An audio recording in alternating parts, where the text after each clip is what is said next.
the Lord, they had to go through Swarup Damodar Goswami. Swarup Damodar would interview them and say, well, what do you want to say? What do you want to present? What's your purpose? Why do you want to see the Lord? And if their purpose wasn't exactly right, then he wouldn't let them see him. So like that, he remained very, very withdrawn in those days. And we want to enter a similar condition, but so far, we don't have the right conditions.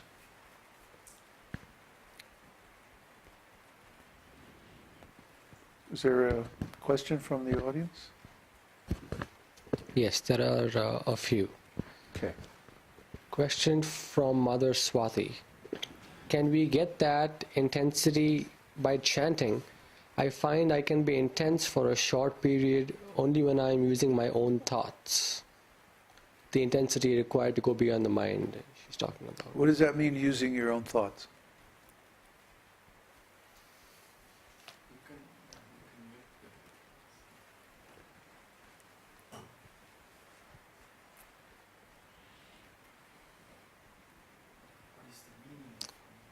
Feelings.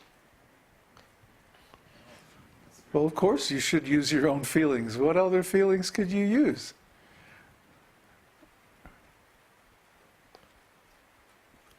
Feelings, not like mind thoughts. Yeah. We get into the mood in which we want to serve Krishna, and then we intensify that mood until it reaches bhava, and then prema, and then mahabhava. Yeah.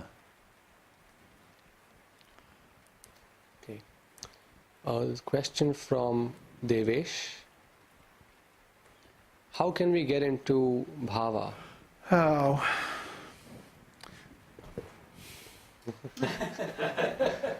Somebody else asked. Really?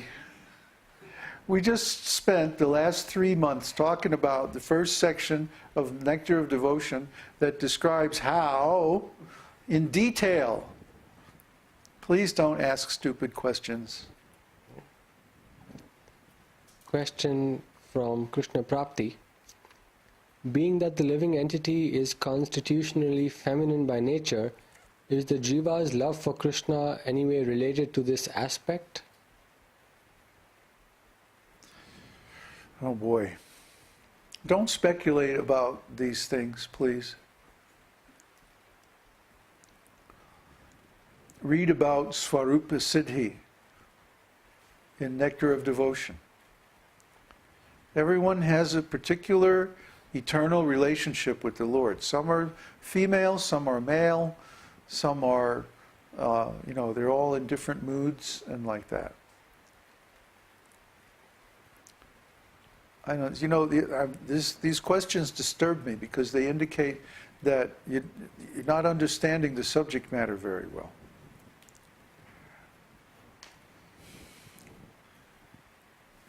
And I don't know where to go back to untangle your misunderstanding. Because, we just spent a whole bunch of time going through all this material with a fine-tooth comb. And it's like, even after all this discussion and all this presentation, you still don't understand it? And this is only the first part. What about the other 3 parts?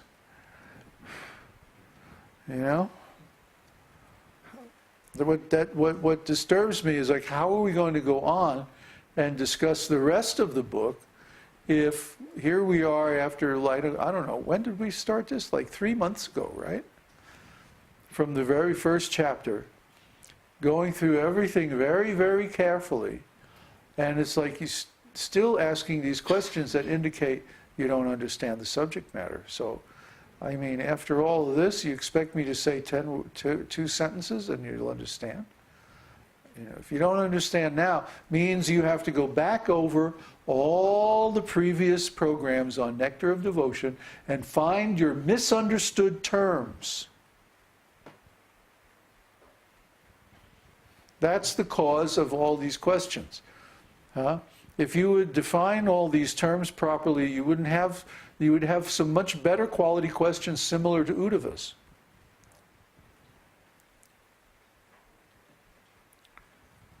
I mean, Uddhava and I can actually exchange a dialogue on this subject.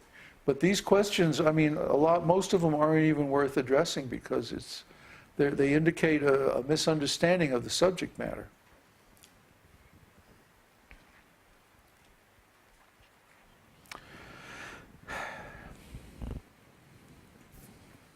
Any other questions? There was one more question from Devesh. What is the sensory perception that one feels pleasure from when in bhava? Because as we know, the physical sensory organs cannot feel this pleasure. I'm not even going to bother with that question. Uddhava, you had something to say?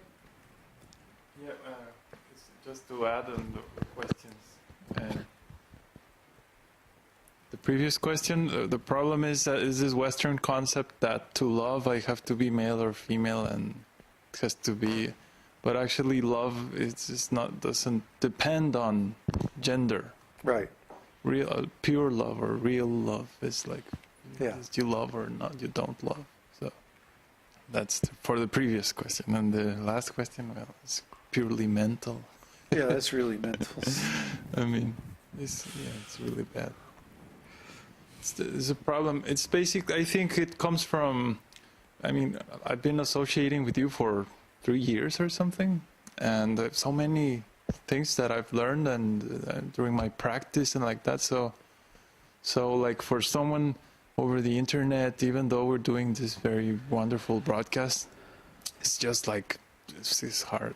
It's hard, you know, dealing with material consciousness and being surrounded by rascal and like that. Yeah. Like that's almost the subject matter. It's a very big gap, you know. The subject matter is so elevated, you know. It's so high, and it's beyond most people's experience, even most devotees' experience. Most devotees don't let themselves go into that complete intensity. You know, they stop it with the mind, and then they go off on some tangent. Oh, I should become a famous devotee. Oh, I should become a big kīrtan leader. Oh, I should become a temple president. Oh, I should, you know, do this or do that. It's protection of the mind again. Yes. It's because I've had so much pain before. If I go there again, then I'll suffer again. Yeah. So it's just emotional. That's very insightful, because the most intense experience that most people can remember is their birth. Pain, And this is totally traumatic. This is one reason why, you know, I think I was very much helped by doing primal therapy and depth psychology. You know, I did like about 2.5 years of intensive therapy, you know, and this was intense, you know, like rolling on the floor with 3 people holding you down, screaming at the top of your lungs. Intense. You know. So, you know, if someone has not been able to experience that intensity, and they try to approach that level of intensity, the mind is just going to freak out completely. It's just going to shut everything down because, oh no, we're going to get into that again? No way, you know. And they're going to come up with some heavy negative impressions to shut down the energy. See? So, you know, what can I say? It's part of what I was able to attain in spiritual life had to do with my unique experiences in life. And some of these were like way outside the usual boundaries of what is considered acceptable for a devotee, you know. In fact, I don't know any other devotees who have gone as deeply into psychotherapy or as deeply into mystic yoga or as deeply into art or, you know, so many other things as I have. I mean, from my perspective, most devotees are very, you know, they lead like very sheltered narrow lives, and they don't really experience a lot of the really juicy, amazing things in life, because of this. And then they try to like artificially make up for it with this jumping, smashing kartals kind of kīrtan, and that's just not it at all. The real intensity is deep. The real intensity means, you go into a space where your mind just can't handle anything, and it just completely like freak out, and in a good way. Freak out in a good way. Freak out on the beauty of it all. And you just get to a point where it's like, you have to get out there and experience this for yourself. I can talk all day and all night, but if you don't get out